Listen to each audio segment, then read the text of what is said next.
இரத்த வாந்தி இல்லைன்னா இங்கிலீஷ்ல ஹெமட்டமிசிஸ்ன்னு சொல்லுவோம். இந்த ஹெமட்டமிசிஸோட காரணங்கள் என்னென்ன?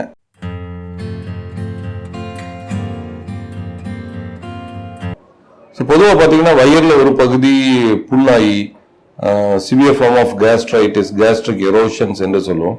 அதனால பிளட் வாமிட்டிங் வரலாம். இல்லை சிலருக்கு அல்சர் டிசீஸ் ஏற்பட்டு அதனால இந்த இரத்த குழாய்கள் அரிப்பு ஏற்பட்டு அதுல இருந்து ப்ளீடிங் ஆகலாம்.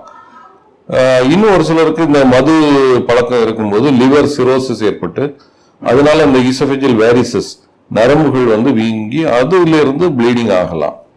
இது தவிர வயிற்றில் பல விதமான கட்டிகள், புண்கள், சிலருக்கு அந்த இரத்த குழாய்கள் வரக்கூடிய மாறுபாடுகள், அப்புறம் அந்த கிரானிக்கா வாமிட்டிங்ல நல்ல ஃபோர்ஸ்ஃபுல்லா வாமிட் பண்ணும்போது அதுல கீறல் ஏற்பட்டு மேலரி வீஸ்டியர் என்று சொல்லுவோம். ஸோ இது போன்ற பல காரணங்கள்னால பிளட் வாமிட்டிங் வரலாம்.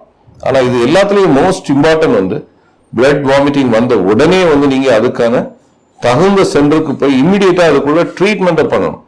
ஏன்னா லேட் ஆக ஆக உள்ள இன்டர்னலா ப்ளீடிங் ஆகிட்டே இருக்கும்.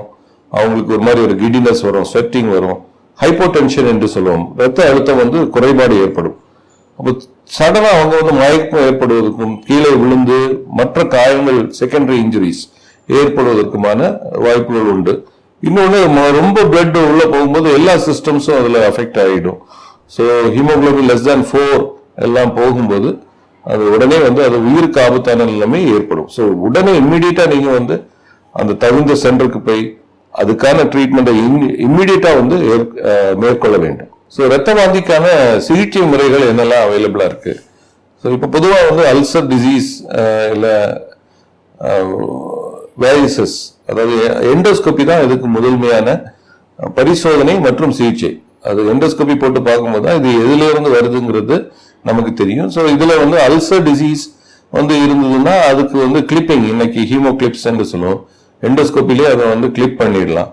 அப்புறம் எரோஷன்ஸ், கேஸ்ட்ரிக் எரோஷன்ஸ், அதுல சிவியர் ஃபார்ம் ஆஃப் ப்ளீடிங் இருக்கும்போது ஆர்கான் கோஆகுலேஷன் என்ற ஒரு இது இருக்குது. அதை வச்சு எஃபெக்டிவா நம்ம அதை கண்ட்ரோல் பண்ணிடலாம். அப்புறம் வேரிசஸ், இந்த சிரோசிஸ்ல வரக்கூடிய ப்ளீடிங் வரும்போது அதை பேண்டிங் மற்றும் அந்த க்ளூ இன்ஜெக்ஷன், அப்புறம் வேற நிறைய ஃபார்ம்ஸ் ஆஃப் ட்ரீட்மெண்ட் இதுக்கு இருக்கு. ஸோ இதெல்லாம் வச்சு எஃபெக்டிவா கண்ட்ரோல் பண்ணலாம். டியூமர்ல ஏதாவது கேன்சர் போன்றவைகளை ஐடென்டிஃபை பண்ணா அதை இமிடியேட்டா அதுக்கு சர்ஜிக்கல் ரிமூவல், அது நுண்துளை வழியாகவே நம்ம மேற்கொண்டு அதையும் அதுல கண்ட்ரோல் பண்ணிடலாம். ஸோ எஃபெக்டிவா ட்ரீட்மெண்ட் இமிடியேட்டா இனிஷியேட் பண்றது தான் இதுக்கு மோஸ்ட் இம்பார்ட்டன்ட் திங்.